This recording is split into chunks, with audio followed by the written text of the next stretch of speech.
Hello అండి, నమస్తే. పెసర గారెలు చేస్తున్నానండి. మీకు కూడా చూపించాలనుకున్నాను. నేను చేసే పద్ధతి మీకు చూపిస్తానండి. నైటు పెసలు ఒక 2 గ్లాసులు తీసుకున్నానండి. నైట్ నానబోసాను. నానబోయడం మీకు చూపించడానికి కుదరలేదండి. నేను వీడియో తీయాలని అనుకోలేదు, అందుకనే నేను వీడియో తీయలేదు నైటు. అవి నైట్ నానబోసాను కదా, చూడండి మొత్తం నానిపోయినాయి. ఇప్పుడు వాటిని శుభ్రంగా కడిగి 4, 5 సార్లు కడుక్కున్నానండి.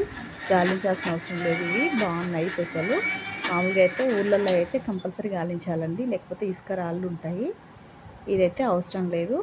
మొత్తం కడిగేసి నేను పొట్టు తీయట్లేదండి. మీకు కావాలంటే పొట్టు తీసుకోవచ్చు. పొట్టు తీయకుండా అలాగే మిక్సీ పడతానండి. కచ్చపచ్చగా పట్టుకోవాలండి మిక్సీ. ఇలా కచ్చపచ్చగా పట్టుకోవడం వల్ల ఏంటంటే టేస్టీగా కరకరలాడుతూ చాలా బాగుంటాయి టేస్ట్.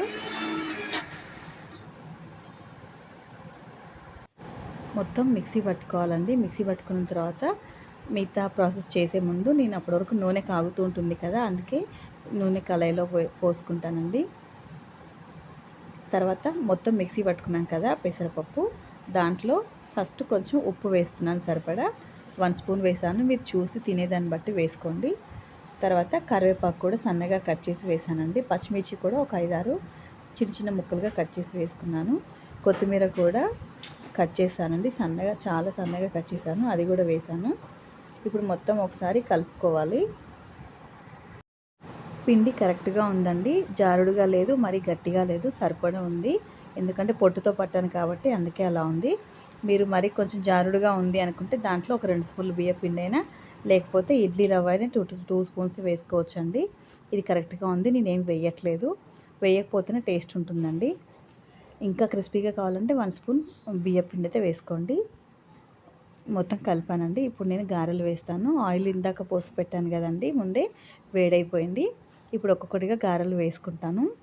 మీరు చేతితో కావాలంటే చేతితో వేసుకోవచ్చు, ఆయిల్ పేపర్ మీదైనా వేసుకోవచ్చు, కాటన్ క్లాత్ కర్చీఫ్లు ఉంటాయి కదండి, దాంతోనే సరే వేసుకోవచ్చు. నేనైతే ఇలా కర్చీఫ్ మీద వేస్తున్నాను. మీకు నచ్చినట్టు మీరు వేసుకోండి. ఇలా ఒకదాని బట్టి ఒకటి లైన్గా వేసుకోవాలి. ఇలా హోల్ చేయడం వల్ల మొత్తం మంచిగా ఎర్రగా కాలుతాయండి. కరకరలాడుకుంటూ చాలా బాగుంటాయి. మా మమ్మీ అయితే చేయితో వేస్తారు, మా అత్తగారేమో ఇలా క్లాత్ మీద వేస్తారండి. క్లాత్ మీద వేయడం వల్ల ఏంటంటే చాలా పల్చగా, మనకి ఎంత సన్నగా కావాలంటే అంత సన్నగా వేసుకోవచ్చు. చేతి మీద వేస్తే ఏంటంటే కొంచెం లావుగా వస్తాయండి, అందుకనే ఇలా కర్చీఫ్ మీద వేశాను నేను.